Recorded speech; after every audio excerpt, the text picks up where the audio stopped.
안녕하십니까? 이렇게 아름다운 곳에서 또 우리 좋으신 분들과 함께 말씀을 나눌 수 있어서 너무 행복합니다. 우리 집사님 참 아름다운 찬양이네. 감사합니다. 제가 들으면서 진짜 꾀꼬리 같아요. 소리가 참. 가사도 목소리도 참 아름답고 감사합니다. 저는 이번 한 주 동안 내 마음의 우상과 참 보배라고 하는 제목으로 말씀을 좀 전해드리도록 하겠습니다. 여기는 우리 재림신자도 계시고 또 다른 교단에서 생활하시는 분도 계시고 혹시 모르겠습니다. 또 하나님을 잘 모르거나 안 믿는 분도 계실 텐데 한번 전체를 한번 생각하고 하겠습니다. 이런 우상하면 어떤 이미지가 떠올라요? 우상.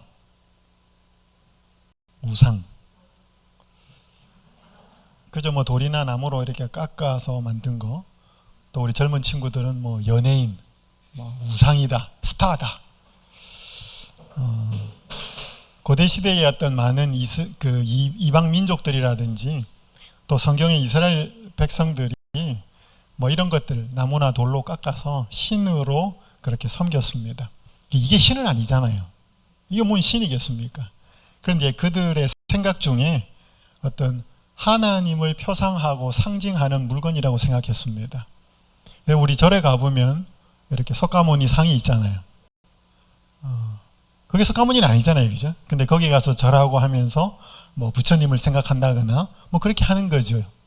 연결을 시켜서. 그런데 성경에 보면 하나님이 정말로 싫어했던 게 있습니다. 그건 뭔가 하면 당신의 백성들이 우상을 섬기는 거였습니다. 왜 그렇게 싫어했는지 이유가 있어요. 근데 그 이스라엘 백성들이나 뭐 이방 민족들은 더 하면서 우상을 섬겼습니다. 근데 저희들은 이렇게는 안 하거든요. 그죠? 뭐 저기 팔공산 갓바위에 가서 뭐 이렇게 보고 절을 하는 분은 그런 분은 있어도 뭐 이렇게 뭐 깎아가지고 뭐 이렇게 하지는 않습니다. 왜냐면 우리는 그래도 현대 시대를 살아가니까. 근데 이 구약 시대나 성경의 이방 민족들의 그들이 우상이 있었던 것처럼 우리한테도 우상이 있어요. 많아요.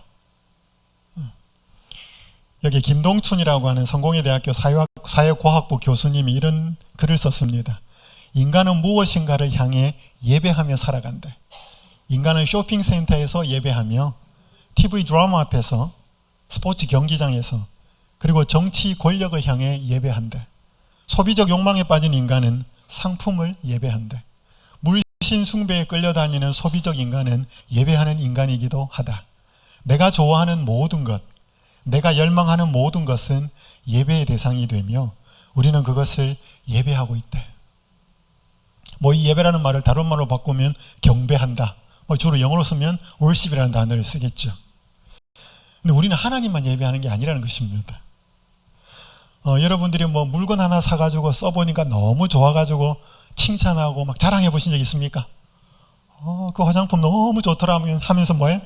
친구들한테 자랑하고 하는 거 그거 뭐예요? 그걸 예배라는 용어는 쓰지 않지만 칭찬하고 자랑하고 하는 거예요. 그리고 또 여러분 자녀 자랑하십니까? 우리 자식 혹시 남편 자랑도 하셔요? 잘 안 하는 것 같더라고. 자식 자랑은 많이 하는데 배우자분이 자랑할 게 없어서 그런지 잘 모르겠습니다만은. 그러니까 오늘 우리가 좋아하는 모든 것, 내가 마음을 두고 있고 그것이 좋아서 내가 뭔가 혜택을 누리고 있고 내가 그것으로부터 행복해지는 것들을 우리는 예배하며 살아갑니다. 그걸 신이라고 표현하지는 않아요. 하지만 그것들이 많은 경우에 하나님이 있어야 될 자리를 차지하고 있습니다. 심지어 건강도. 그래서 성경에 골로새서 3장 5절이라고 하는 책에 보면 이렇게 기록합니다. 그러므로 땅에 있는 지체를 죽이라. 곧 음란과 부정과 사욕과 악한 정욕과 탐심이니. 노란 글자 한번 읽어보실까요? 탐심은 우상숭배니라. 뭐가 우상숭배라고요? 탐심이. 이 골로새서 3장 1절부터 보면 바울이 너희는 위의 것을 구해라. 땅의 것을 구하지 말고. 위의 것은 다른 말로 표현하면 하늘의 것이거든요. 하늘의 것을 구하고 땅에 있는 것을 구하지 마라 하면서 땅에 있는 거 예를 든 거예요. 그 땅에 있는 게 뭐냐면 음란, 부정, 사욕, 악한 정욕, 탐심, 이렇게 5가지 예를 드는데, 그렇게 들면서 탐심은 곧 우상 숭배다. 여러분, 탐심이 뭐예요? 탐심, 한자잖아요. 탐자는 뭘 탐하다는 거예요, 그죠? 탐하다는 거고, 심자는 마음 심자예요. 그러니까 그 탐심은 뭐예요? 탐하는 마음이에요. 탐하는 마음. 탐하는 마음. 그 탐하는 마음이 뭐라는 거예요? 우상 숭배라는 거예요. 이 탐하는 거에는 여러 가지가 있습니다. 돈을 탐할 수도 있고, 나는 가난한 집에 사는데 좋은 집에 살면 그 집을 탐하게 되고, 그죠? 내 자녀는 이렇게 자꾸 속도 썩이는데 말도 잘 듣고, 그런 자녀들 보면 나도 내 자식도 저랬으면 좋겠다. 여러분, 이 마음 속에 좋은 것을 원하는 마음이 잘못됐을까요? 좋은 거 갖고 싶은 거 잘못됐을까요? 자, 이제 생각을 좀 해보겠습니다. 여기 제가 먼저 글을 하나 좀 읽어드리겠습니다. 불쌍하다. 이게 뭐냐면, 이 사람이 미국 이제 헐리우드에 유명한 영화 배우가 되기 위해서, 그래서 극장이나 그런 데서 표도 팔고, 유명한 연예인들 막 이렇게 시중도 들어주고, 어쨌든 간에 그 감독이나 이런 사람한테 잘 보여가지고 이렇게 드라마나 영화에 한 자리 출연해가지고 좀 유명해지고 싶은 그런 무명 배우들, 그 사람들에 관한 글이에요. 그 사람들이 이제 어느 기회를 잘 만나서 어떤 출연도 하고 그래서 인기를 얻게 되고 난 다음에 하는 이야기예요. 불쌍하다. 정말 불쌍하다. 그들은 한때 더없이 유쾌한 사람들이었다. 하지만 지금 그들이 느끼는 분노는 엄청나다. 그들은 우리 누구보다도 인기를 갈망했다. 유명해지고 싶었다는 거죠. 그리고 그 명성을 얻기 위해 일했고 애를 썼다. 유명해진 다음 날 아침, 그들 모두는 더 높은 인기를 원했다. 그들이 추구하던 거대한 것, 모든 문제를 해결해 줄 인기, 살맛 나게 할 무엇, 성취감과 행복을 안겨줄 어떤 일이 일어났다. 그러나 변한 것은 아무것도 없었다.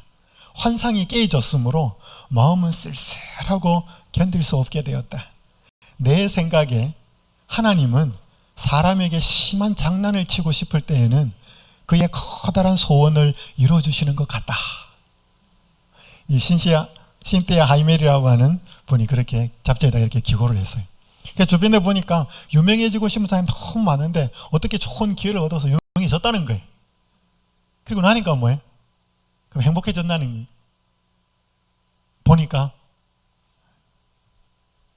더 가려고 하는데 뭐예요? 차라리 그걸 가지지 못할 때는 거기에는 환상이라도 있어가지고 저것만 얻으면 행복할 거라 그랬는데 얻어보니까 뭐예요?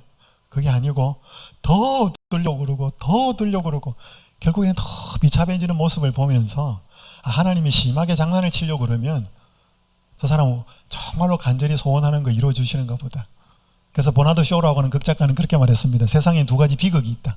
하나는 내가 원하는 것이 이루어지지 않는 비극이고, 하나는 내가 원하는 것이 이루어지는 비극이다 그랬습니다. 그럼 내가 원하는 게 안 이루어지면 비극이에요. 그죠? 그 비극 맞죠? 왜 얻고 싶으니까.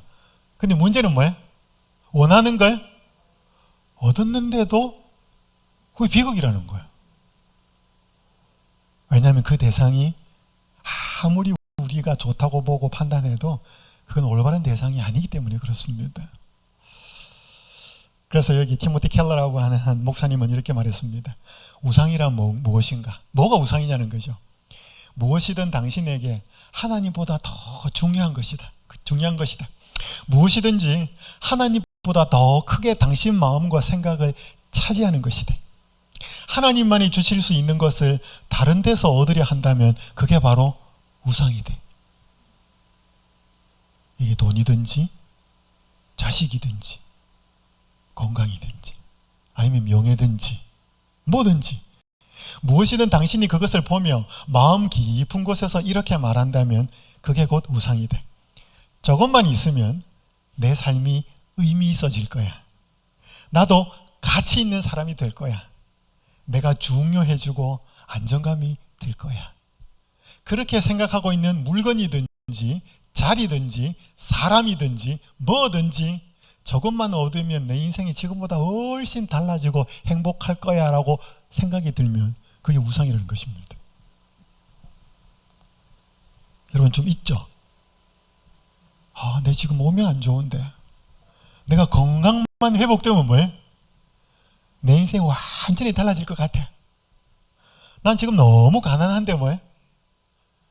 조금만 더 있으면 더 행복할 것 같아. 우리가 막 다 있어요. 사람마다 다르고 처해 있는 환경이 다르고 자라온 배경이 다르기 때문에 이 결핍 요소가 다 달라요. 근데 뭐예요? 동일하게 이것들을 갈망해요. 그리고 이것만 이루어지면 행복할 것 같아요.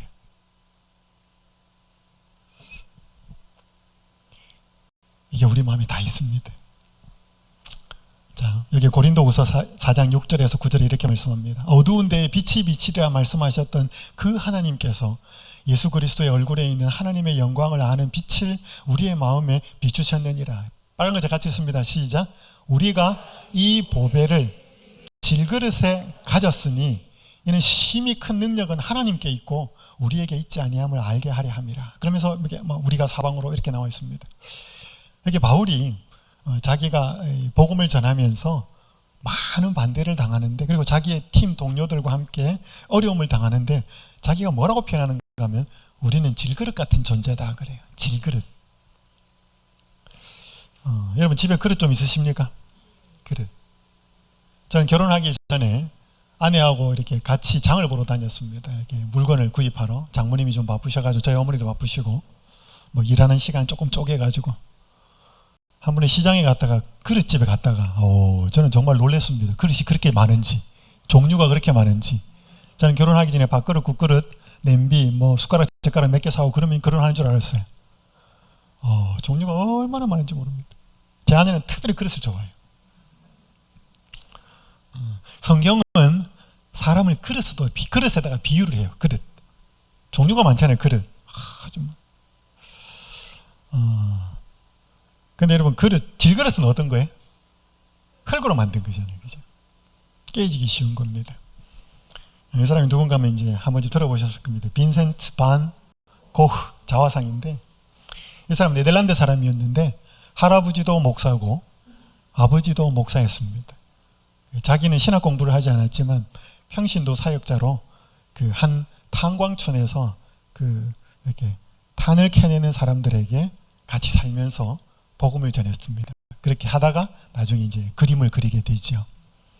어느 날 이렇게 그 탄광촌을 걷는데 한 광부가 입고 있는 옷에 뭐라고 적혔는가 하면 이렇게 적혀 있었습니다.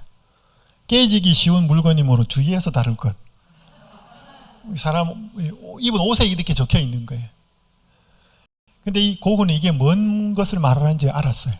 이게 뭔가 하면 그 당시 탄광촌에 탄을 캐내기 위해서 막혀 있으니까 다이너마이트로 폭발을 시켜서 어느 정도 깨고 나면 사람이 들어가는 거예요. 그러니까 다이너마이트가 깨지기 쉽잖아요. 폭발하기 쉬우니까 그 다이너마이트를 쌌던 천이에요. 그 천이 여기저기 널려 있었습니다. 그러니까 이 광부들이 가난하니까 해입을 옷 천이 없으니까 뭐예요? 그 다이너마이트를 포장했던 천을 갖고 가가지고 잘라가지고 옷을 해입은 거예요. 그러니까 그 다이너마이트의 그를 경고하기 위해서 쓰여진 문구가 뭐예요? 옷에 그대로 찍혀 있었던 것입니다. 근데 이 고흐가 그 사람이 입은 그 옷에 적혀 있는 이 문구가 그냥 예사롭지 않았습니다. 깨지기 쉬운 물건이므로 주의해서 다룰 것. 이 누가 깨지기 쉬운 거예요? 여러분 사람 깨지기 쉬워요? 깨지기 쉬워요. 뭐 제가 가지고 부딪혀서 깨진다는 것보다는 마음이 어때요? 여러분 누구한테 이래가지고 문자 보냈는데, 카톡 보내거나 메시지 보냈는데 답장 안 오면 어때요? 나 삐졌나? 혹시 내 뭐 잘못했나? 여러분 목사님들이요 설교하고 이렇게 가실 때 이렇게 인사한다고 악수하는데, 요즘은 뭐 코로나 때문에 이렇게 쭉 하는데 어떤 분이 그냥 악수 안 하고 가면요, 목사님 그날 밤에 잠이 잘 안 와요. 내가 혹시 저분에게 실수했나? 여러분 사람은 온갖 생각, 그게 왜 그런가 하면 연약해서 그래요. 사람은 한마디 말에 상처받기가 너무너무 쉬워요. 그러니까 바울이 자기를 그릇이라고 표현하는데 무슨 그릇으로 표현해? 질그릇. 참 깨지기 쉽다는 거죠. 여러분 짜장면 좋아하십니까? 죄송합니다. 이게 건강식 이렇게 오늘 아침 참 식사가 맛있었습니다. 옛날 생활 한번 해보시고 짜장면이 착 이렇게 그릇에 나오면 그릇이 보여요? 짜장면이 보여요? 그릇 보이는 분 계셔요? 어떻게 보일 수도 있습니다. 그릇이 너무 예쁘다거나 무늬가 혹은 모양이 예쁘면 예쁘다. 그렇게 한번 하고 그 다음에 관심은 어디가 있지? 짜장면에 가 있지. 계속 그릇에 가 있지 않아요. 여러분 그릇은 사람들이 왜 만드는가 하면 그릇을 장식하기 위해서 만들지는 않아요. 물론 좋은 거 만들어서 도자기 같은 거는 턱 장식하지요. 그러나 보통의 그릇은 사용하기 위해서 만듭니다. 그러면 그릇을 사용하는 데에는 아주 중요한 조건이 있어요. 그게 뭐예요? 물론 깨지지 않아야 됩니다. 용도에 맞아야 돼요. 맞습니다. 근데 여러분 나중에 이렇게 또 점심때 이렇게 식당에서 식사하시겠지만 접시가 나와 있는데 그 접시에 뭔가 설거지가 깨끗하게 안 되고 뭐 묻어 있으면 드시겠습니까? 깨끗해야 되죠. 그래서 그릇이 사용되는 그 목적은 사용되는 어떤 그 과정은 재질보다는 뭐예요? 상태가 더 중요합니다. 그러니까 우리 하나님은 그릇이 무슨 그릇이냐 그 별로 관심 없어요. 금이냐 은이냐 뭐 그 관심 없어요. 그게 깨끗하냐 안 하냐 그게 관심이 있습니다. 그리고 그 그릇에 뭐가 담겨 있느냐 그게 중요합니다. 아까 바울은 우리는 질그릇 같다 그랬는데 깨지기 쉽다는데 우리는 뭐가 담겨 있다? 보배가 담겨 있다 그랬습니다. 보배가. 오늘 지금 여러분과 저는 다 그릇이에요. 여기는 공부 많이 하신 분도 계시고 옛날에 사회적인 포지션도 좋았던 분도 계실 겁니다. 그런 그릇은 그릇으로 보면 뭐예요? 금이나 뭐예요? 아주 재질이 좋은 분들이에요. 괜찮습니다. 그런 분들이 있어요. 근데 오늘 그게 어떤 그릇이든지 간에 다 뭐가 담겨 있습니다. 오늘 우리의 생각 속에 꽉 차 있는 게 있어요. 아까 말한 것처럼 나 요것만 가지면 요것만 얻으면 요번 일만 되면 내 인생이 훨씬 행복할 거라고 뭔가 우리 속에 담겨 있는 게 있어요. 근데 그게 안 되어서 너무 힘들고 또 어떤 사람은 돼 보니까 뭐예요? 그거 별거 아니더라. 바울은 그의 질그릇 같은 인생에 뭐가 차 있다고 본인은 고백했는가 하면 보배를 담고 있다라고 이야기했습니다. 그 보배는 예수님을 이야기하거든요. 그러면서 그가 이렇게 얘기합니다. 아까 제가 이거 안 읽었던 거예요. 그 보배가 담기니까 어떻는가 하면 우리가 사방으로 우겨쌈을 당하여도 쌓이지 아니하고 답답한 일을 당하여도 낙심하지 아니하고 박해를 받아도 버림받지 않고 거꾸로 끌떠림을 당해도 망하지 않고 이게 뭐냐면 자기 안에 담겨있는 보배 때문에 환경이 아무리 바뀌고 어려워도 실망하거나 좌절하거나 낙심하지 않더라는 것입니다. 자기 속에 누가 담겨 있으니까 보배에 있는 그분이 담겨 있으니까. 그래서 저는 이번 한 주간 동안 이제부터 오늘 저녁부터 그렇게 할 겁니다. 이제 오늘 우리 속에 뭐 대부분의 보편적으로 사람들이 갖고 있는 우상에 대해서 계속 이야기할 겁니다. 그리고 그 우상이 얻어지면 또 이루어지면 행복할 것 같은데 결국 허무해져요. 자꾸. 그래서 오늘 우리의 마음속에 어떤 분이 딱 들어올 때 우리 인생이 달라질 수 있는지 그 보배에 대해서 계속 이야기를 하겠습니다. 그래서 오늘 이제 첫 번째 시간이기 때문에 약간 서론 부분이 좀 필요합니다. 자, 온 마음을 다해서 하나님 사랑하기. 어떤 분들은 하나님 모르겠고 어떤 분은 하나님 사랑하는데 좀 하는 것 같은데 온 마음을 다해서 사랑하는 것 같지는 않아요.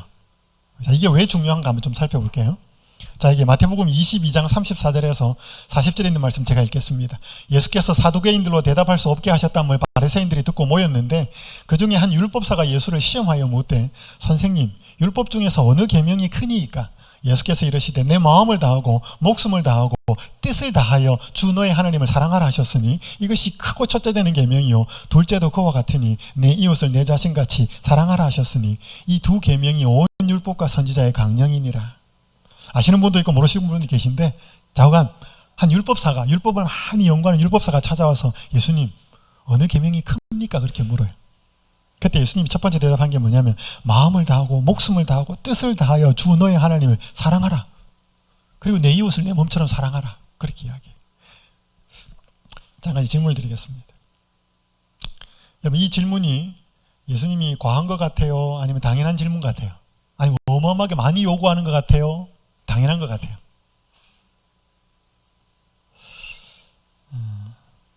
자, 사람들이 갖고 있는 사랑에 대한 잘못된 생각이 있습니다. 여기, 자, 한 사람이 사랑해야 될 사랑이 한 100%라 그러면요. 여러분, 어디를 제일 사람이 많이 사랑할까요? 마음을 둘까요? 여러분들은 여러분의 사랑을 100으로 생각하시면 어디를 제일 마음을 많이 두고 사랑하셔요? 자식, 혹은 뭐 본인 건강, 뭐 어쨌든 간에요. 그러니까 사람들 어떻게 생각하냐면 내 사랑의 용량이 100이면 내가 중요하게 생각하는 자식은 한 30, 뭐 20, 10 이렇게 갖다 붙이는 거예요. 그래서 총 내가 사랑할 양이 100인데 이렇게 나눠 붙이는 거예요. 내가 사랑할 수 있는 양을. 근데 아까 그 성경 구절 읽어보니까 뭐예요?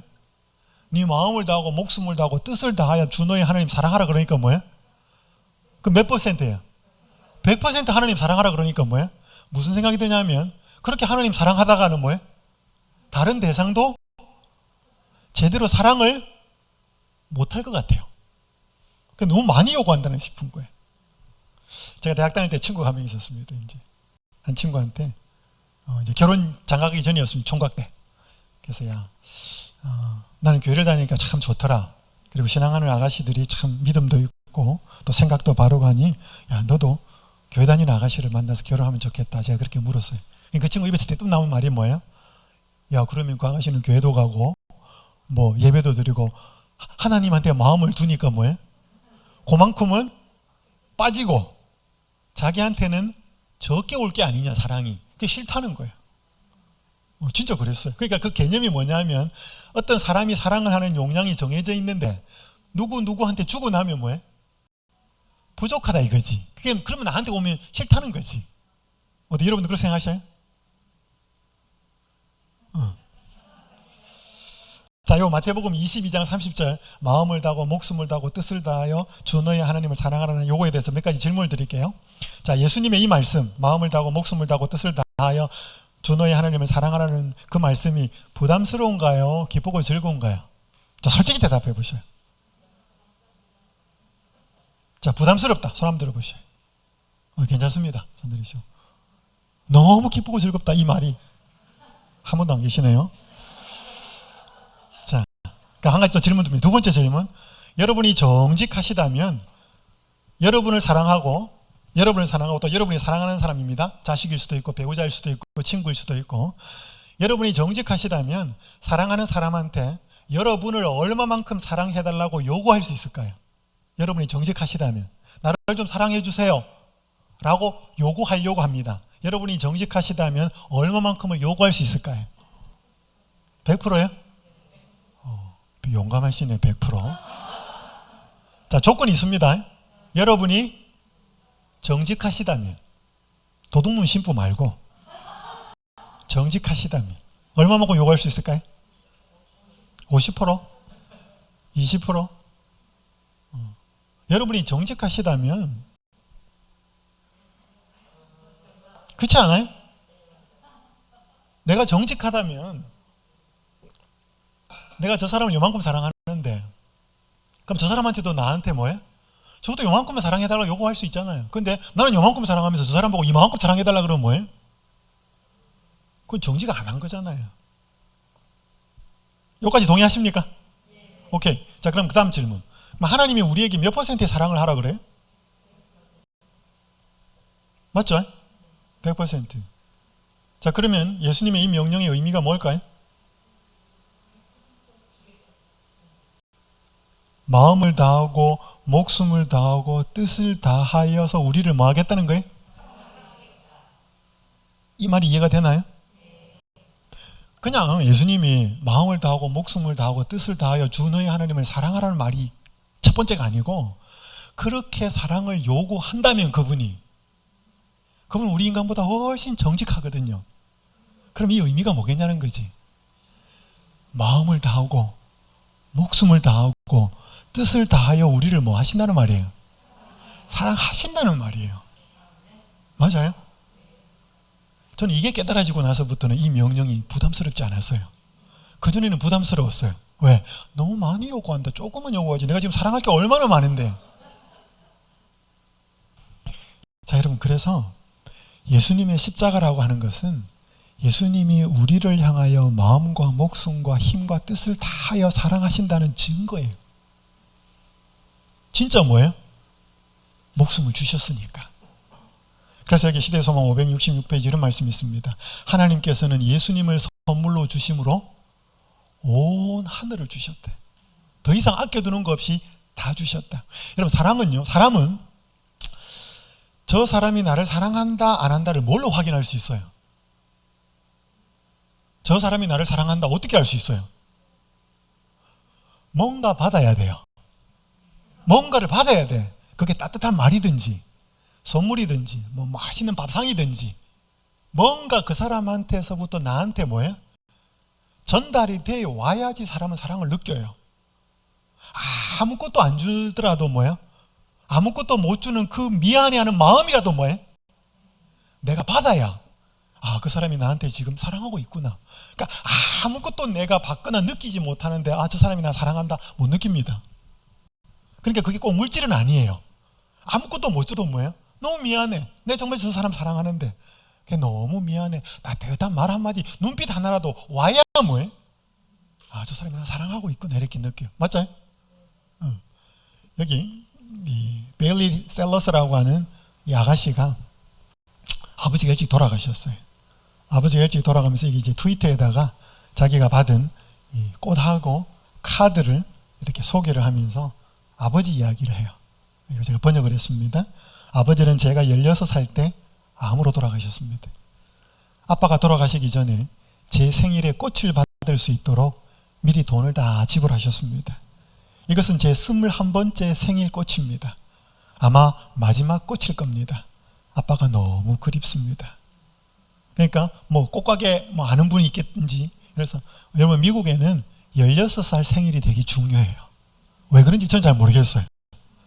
15살도 아니고 17살도 아니고 16살 생일은 어마어마하게 중요해요. 그래서 막 카페 같은 거 빌려가지고 파티하고 뭐 그래요. 제 아이가 그렇게 초청받아 가더라고.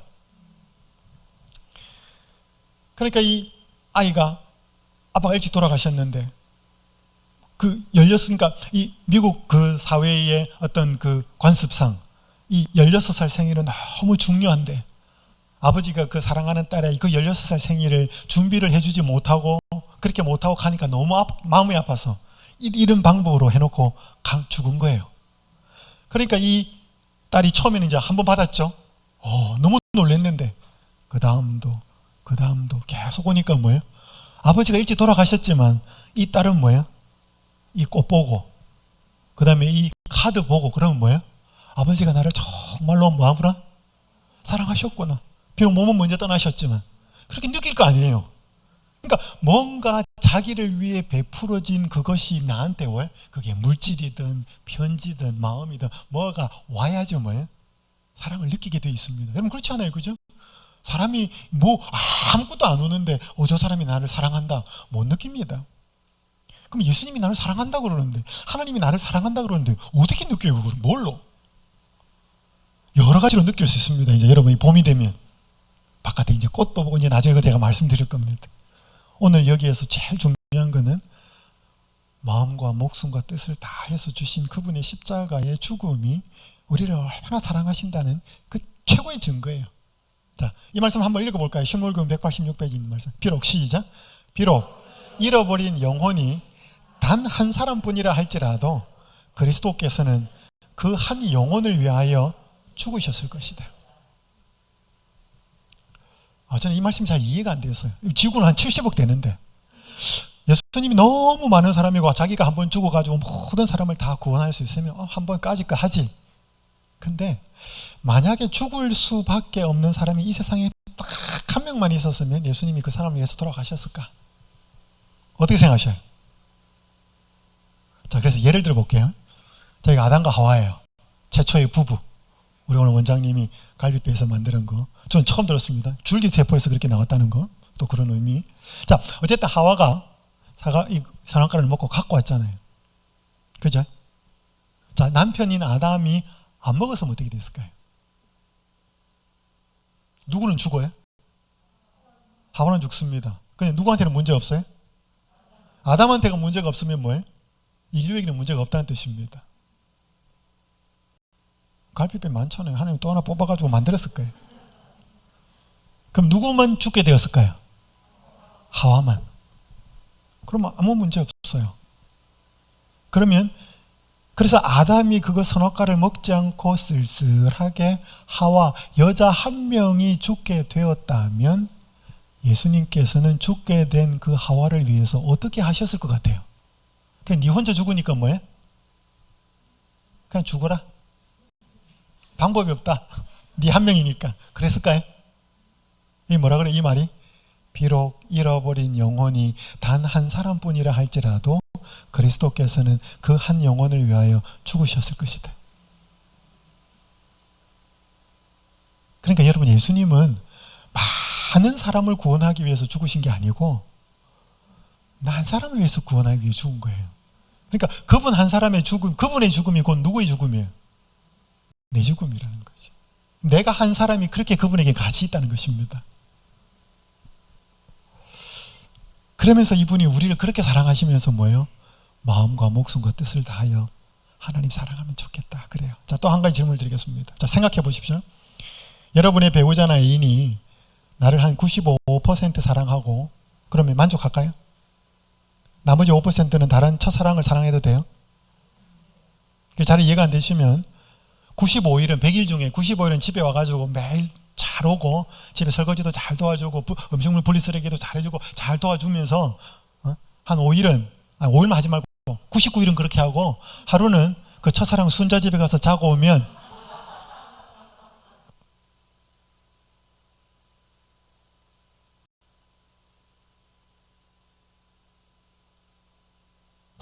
여러분 99%를 나를 그렇게 하고 하루만 그렇게 하고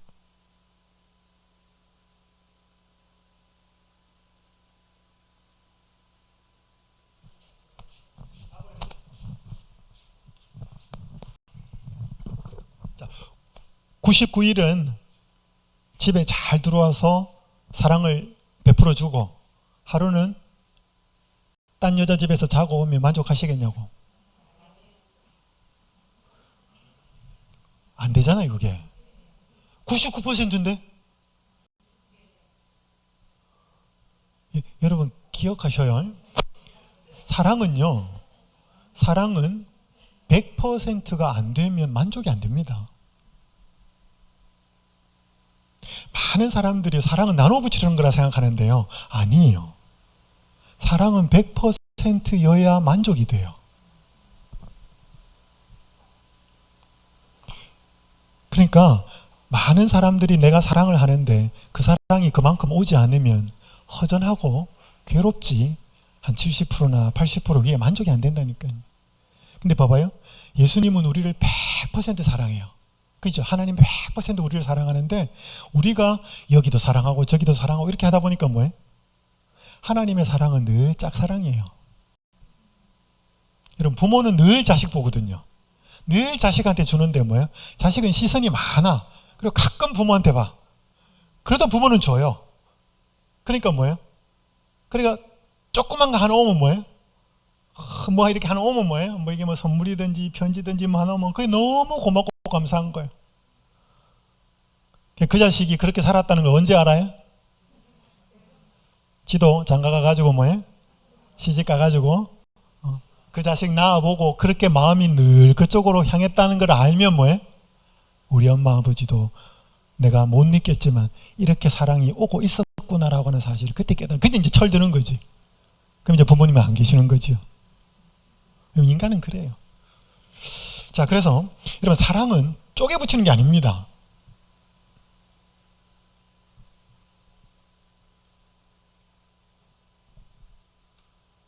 죄송합니다. 파워포인트가 다음 슬라이드로 넘어가지를 않을까.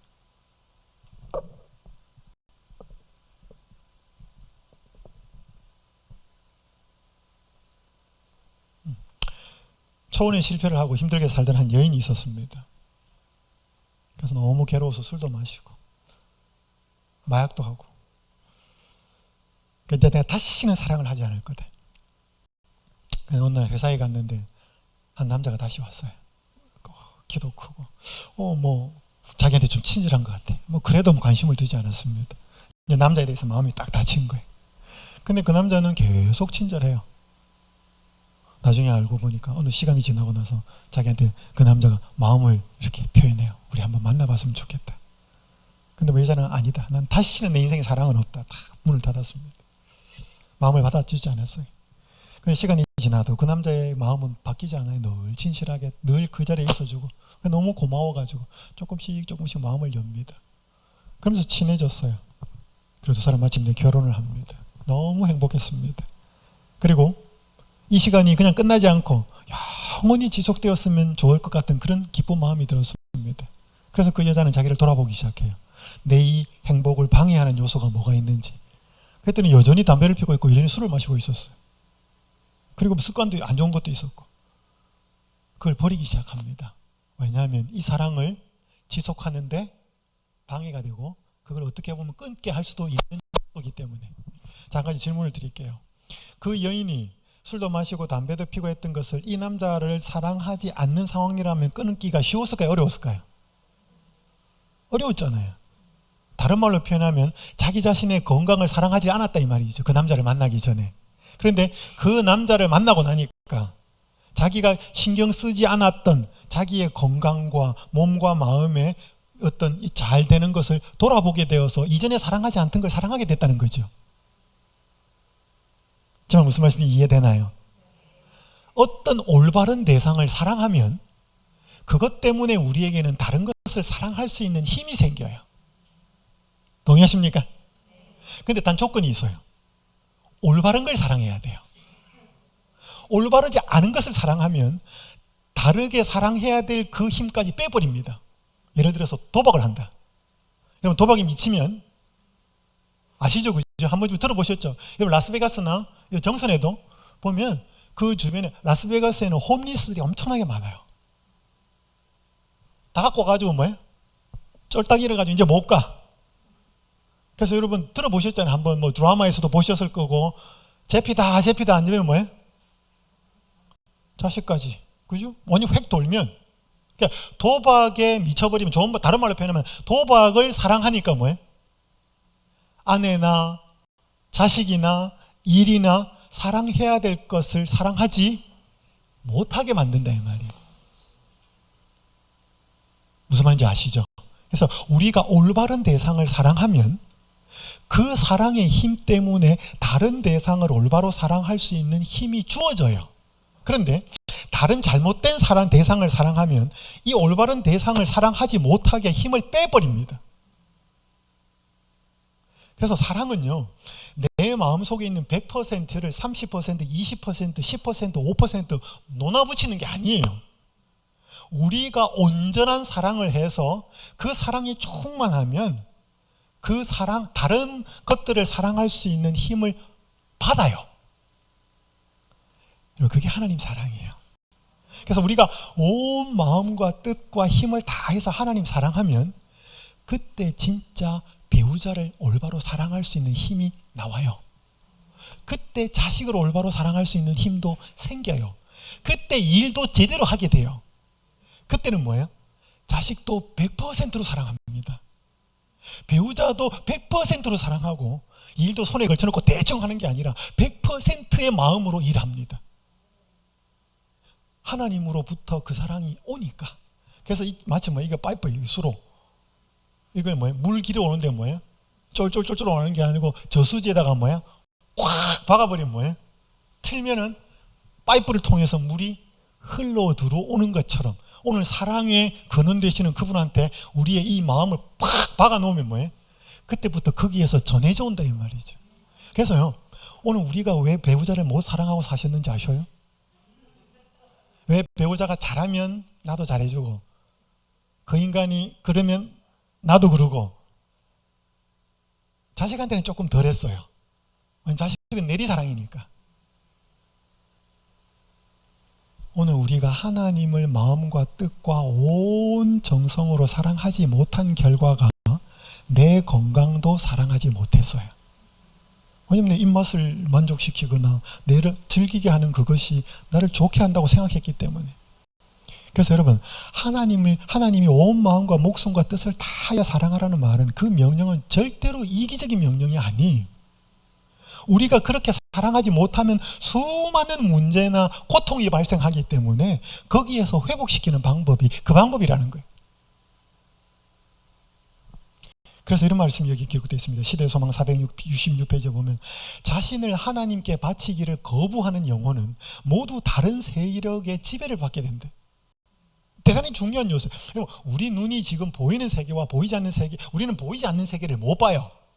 근데 보이지 않는 세계가 있습니다. 그건 사단과 하나님 사이에 대쟁투가 벌어지는데, 오늘 우리의 마음을 하나님께 100% 드려서 하나님이 우리의 마음에 들어와 있지 않으면 우리는 다른 세력의 지배를 받게 되어 있습니다. 그래서요, 자연계, 이 천연계에서는 진공 상태를 허락하지 않습니다. 여러분, 여기 빈 거 같죠? 이 공간이 뭐가 있어요? 여기는 공기가 차 있지 절대로 비지 않습니다. 여러분, 성경에도 보면 뭐예요? 귀신 들려서 막 힘들어하는 여자가 뭐예요? 예수님이 싹 고쳐줬어. 귀신 다 쫓아보냈어. 7 귀신 다 쫓아보냈는데 뭐예요? 소재를 깨끗하게, 청소를 깨끗하게 했어요. 근데 그따가 뭐 해야 되는데? 좋은 것으로 채워야 되는데 안 채우고 비워뒀어요. 그 귀신 쫓겨나갔다가 돌아다니다가 뭐예요? 있을 곳으로 없어가지고 돌아다니다가 꼭 보니까 너무 깨끗하거든. 더 많은 귀신들 데리고 들어왔다라고 하는 이야기가 성경에 있어요. 그게 뭔 말인가 하면, 우리는 비우는 게 목적이 아니고 올바른 것으로 뭐예요? 채워야 돼요.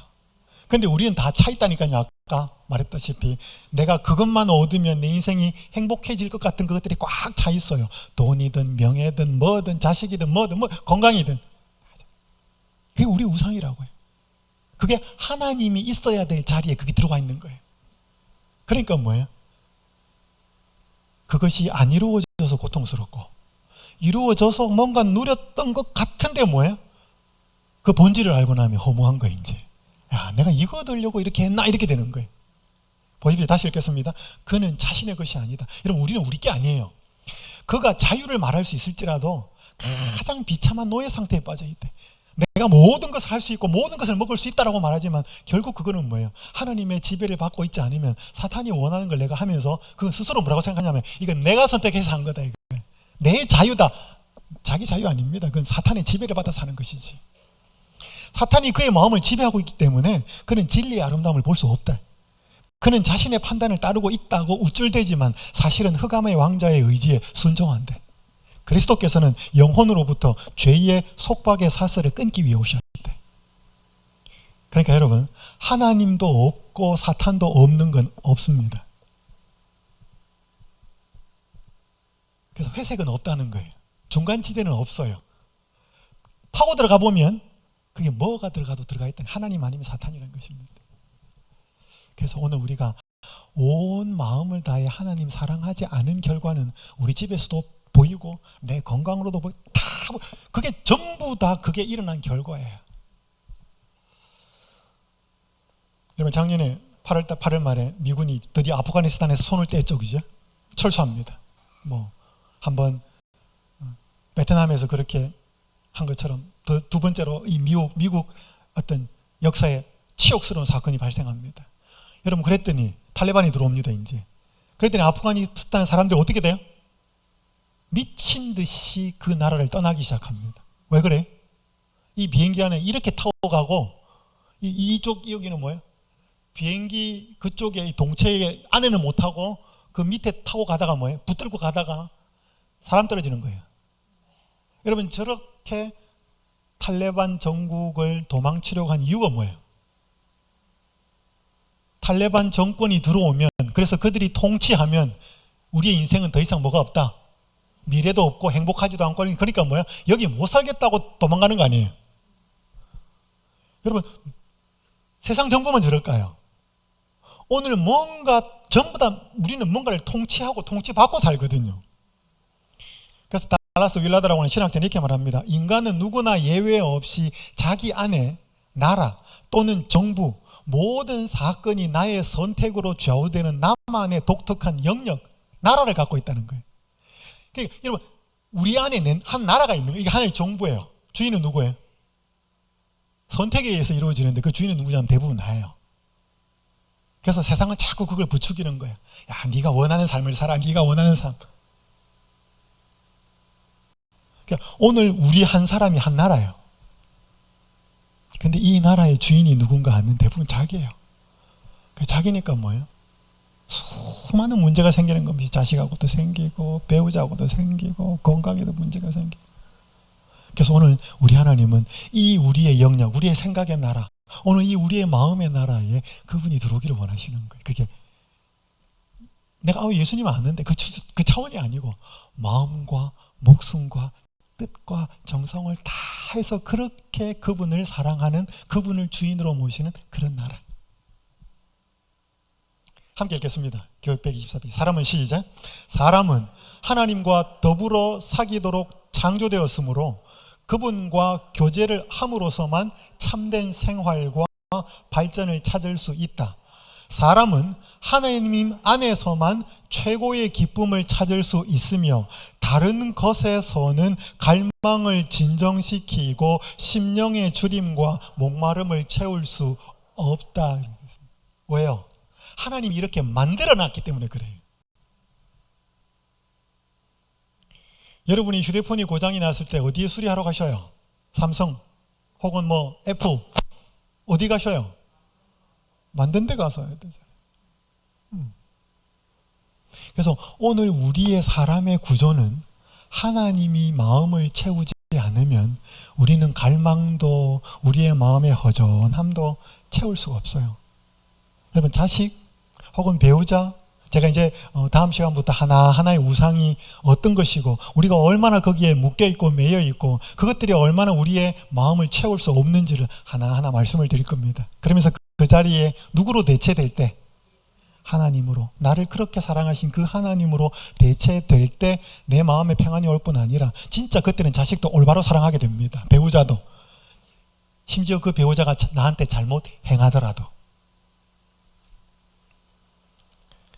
여기 로마서 8장 38절 39절 이렇게 말씀합니다. 내가 확신하노니 사망이나 생명이나 천사들이나 권세자들이나 현재일이나 장래일이나 능력이나 높음이나 깊음이나 다른 어떤 피조물이라도 우리를 우리 주 예수 그리스도 예수 안에 있는 하나님의 사랑에서 끊을 수 없으리라. 이게 왜 끊을 수 없다면 이렇게 이야기해요. 빨간 글자 밑에 부분 보십시오. 우리가 그분을 하나님의 사랑에서 끊을 수 없는 것은 우리가 그분을 매우 단단히 붙잡았기 때문이 아니라 당신께서 우리를 매우 단단히 붙잡으셨기 때문이다. 여러분 어린 아기 데리고 이렇게 걸어가 보셨죠? 손잡고. 근데 아기가 엄마 아빠 손잡을 수 있어요. 근데 가다가 돌뿌리 같은 데 탁 걸리면은 아이가 어때요? 확 자빠집니다. 자기가 만약 엄마 아빠 손을 쥐면 얼마만큼 버틸 수 있어요? 안 넘어지고? 아기 자기 힘만큼, 그거보다 더 세게 부딪히면 손 놓치고 엎어집니다. 근데 내 손을 이렇게 들여가지고 엄마가 쥐거나 아빠가 쥐면 돌뿌리 탁 걸려서 넘어지려고 그러면 뭐만큼 버텨요? 엄마 아빠가 잡고 당기는 힘만큼, 그것보다 더 세게 부딪히면 같이 자빠지겠지. 근데 적어도 그 아이가 부딪혀서 넘어지려고 할 때 엄마 아빠가 힘이 더 세면 그 넘어지는 아기를 당겨서 올리죠. 맞아요?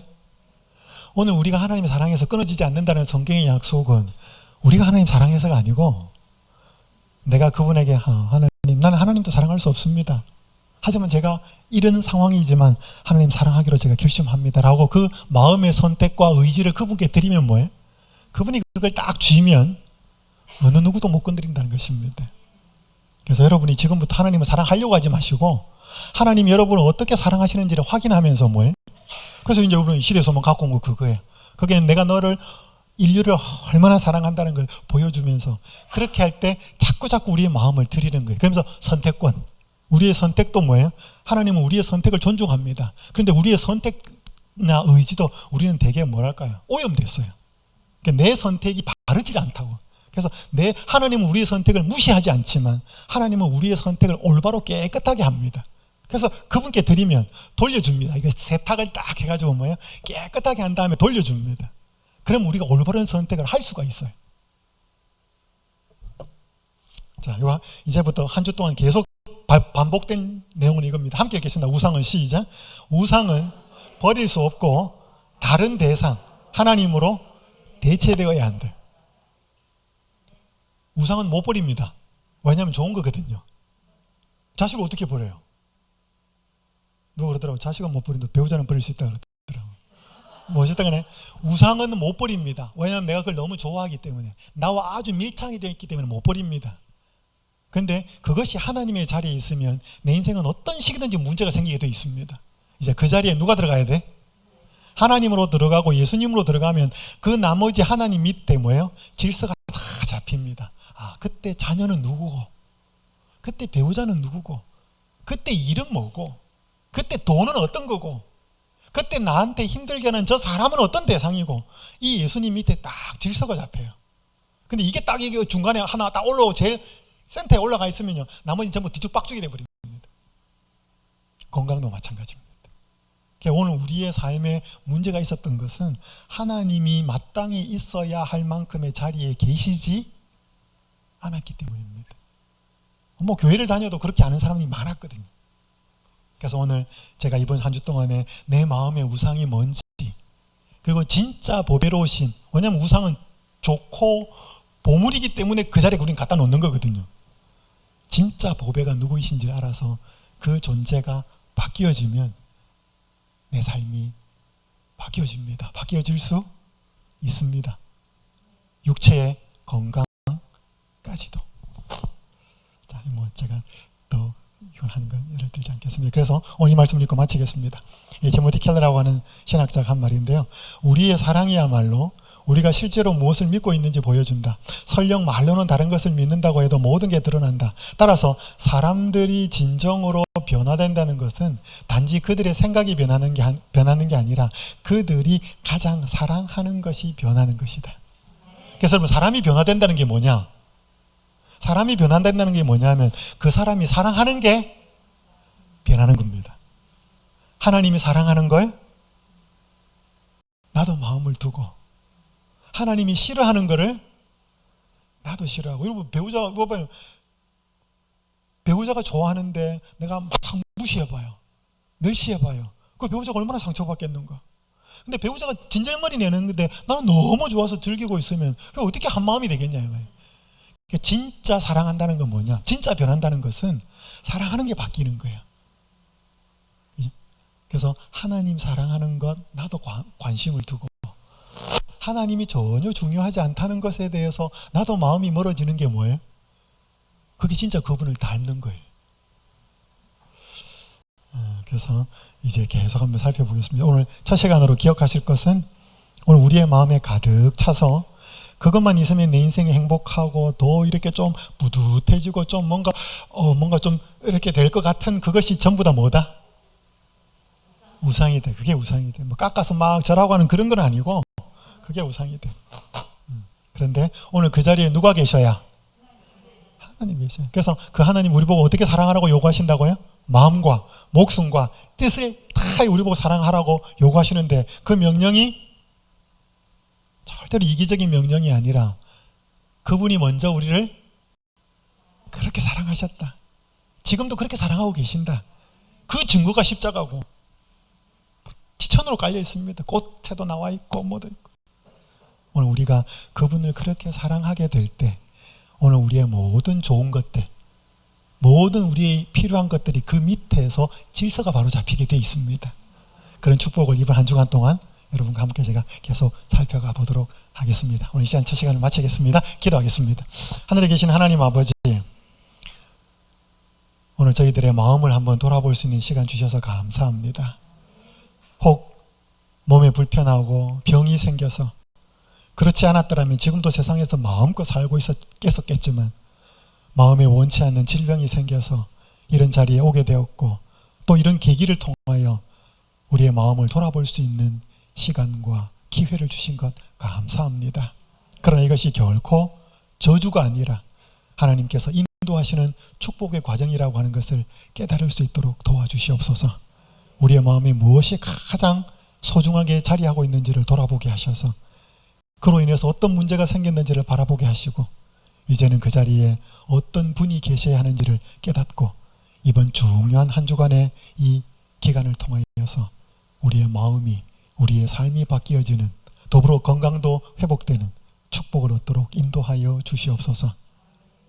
우리를 마음과 목숨과 뜻을 다하여 100% 그렇게 사랑하시는 우리 주님 예수님의 이름으로 간절히 기도드립니다. 아멘.